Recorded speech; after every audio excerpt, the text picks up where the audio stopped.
As the last Final Fantasy on the original PlayStation, Sakaguchi wanted it to be an adequate reflection on the series thus far.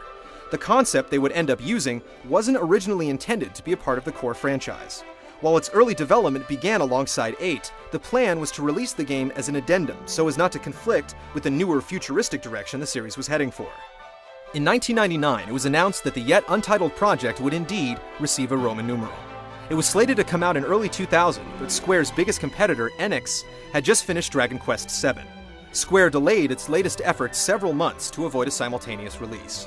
They used the time for another marketing push of action figures and Coca-Cola commercials. These showed its next Final Fantasy would be both a striking departure and a faithful homage to the 8 games that preceded it.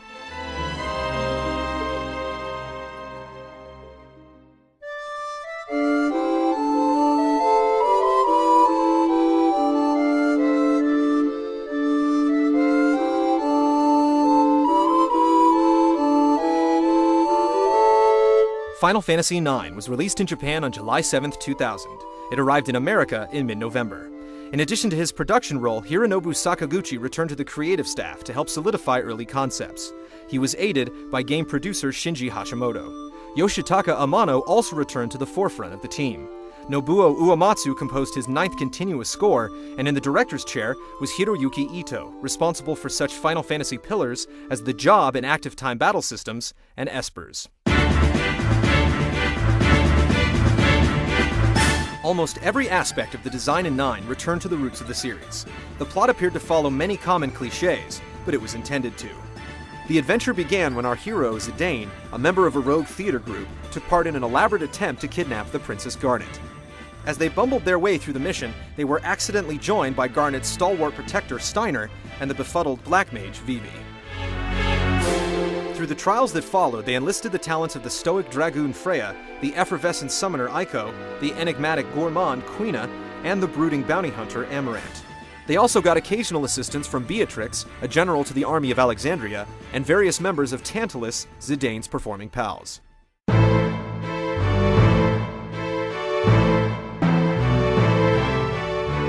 Cid got promoted to a royal position in 9 as the regent and ruler of Lindblum. He appeared to the party in Oglop form after being cursed by his wife Hilda. Cid revealed he was the one who ordered Tantalus to kidnap the princess to protect her from the unexplained actions of her mother, Queen Braun. The squad engineer helped the party board the Blue Narcissus when both of their airships barely made it back to the ground in one piece. The team took back the skies on Cid's latest invention, the Hildegard III, and even stole the enemy's craft, the Invincible. They also traveled by air trolley and even underground spider in 2 ancient transit systems called the Gargan and Fossil Rue.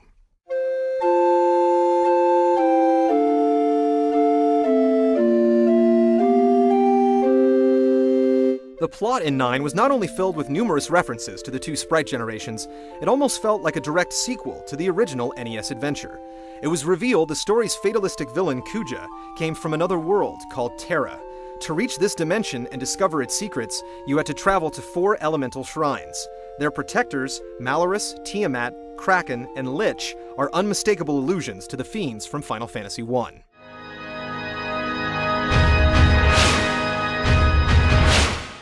Even the time-traveling antagonist from the first game made a comeback, as a Darth Vader-esque Garland was unmasked as the architect of the world's demise. His dreamlike realm was called Pandemonium, which was the Emperor's end zone in Final Fantasy II. Crystals also returned, and their themes were fused with the series' first mention of Gaia as the name of the planet.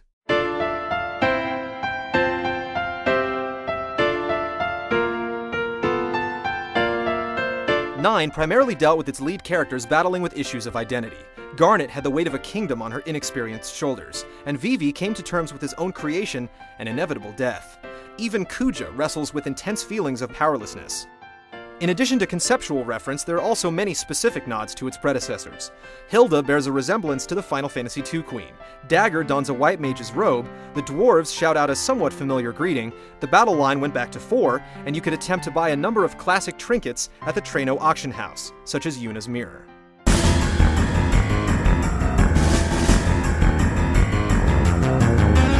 The ability system in 9 was considerably streamlined in comparison to the complexities of 8, and reflected the systems Ito had previously implemented. Much like with Espers, characters in 9 learned their abilities by equipping some sort of item that accrued ability points per battle. Once the skills were learned, the item could be swapped out and the character would still be able to use the ability.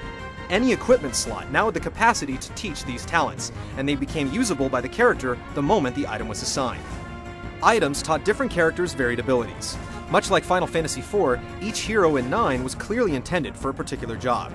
Their personal traits reflected these roles. Some were shared by multiple characters, and some were unique. In addition, not all the abilities could be active at once, allowing the player to be more or less effective by assembling the proper combination of attributes for each upcoming task.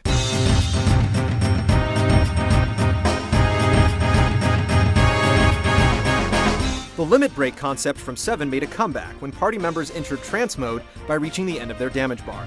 Zidane was the only warrior who could choose from a list of attacks while tranced, as the others received a brief boost, strengthening their attack power or allowing them to act more than once. Unlike limit breaks, these bonuses couldn't be saved and carried over to another encounter. Summons were dubbed Eidolons in 9, and their callers originated from a lost village, similar to Rydia's hometown in 4.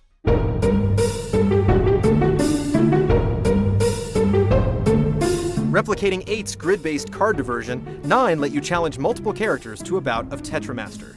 Unlike 8, the game within a game became a necessary objective that pit you against the sport's champion, Sailor Aeryn. After you became the new Tetramaster, Aeryn was revealed as the pilot of your first airship.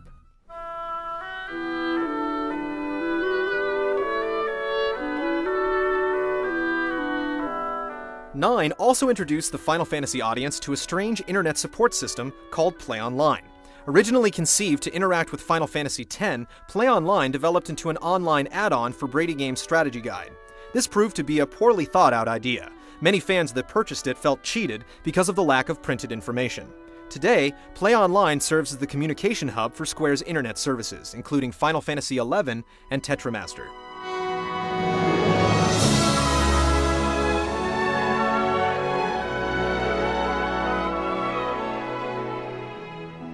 Although 9 received critical acclaim, it was faced with mixed feelings from fans. While elder players looked upon it with warm nostalgia, the younger set simply didn't get it.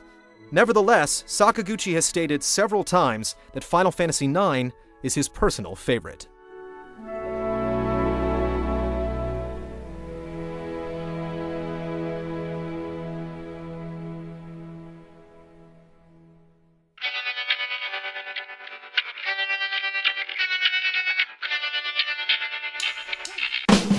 Join us next week when the faces of Square's fantasies are finally given a voice. You understand me? And the only direct console sequel in the franchise makes its mark.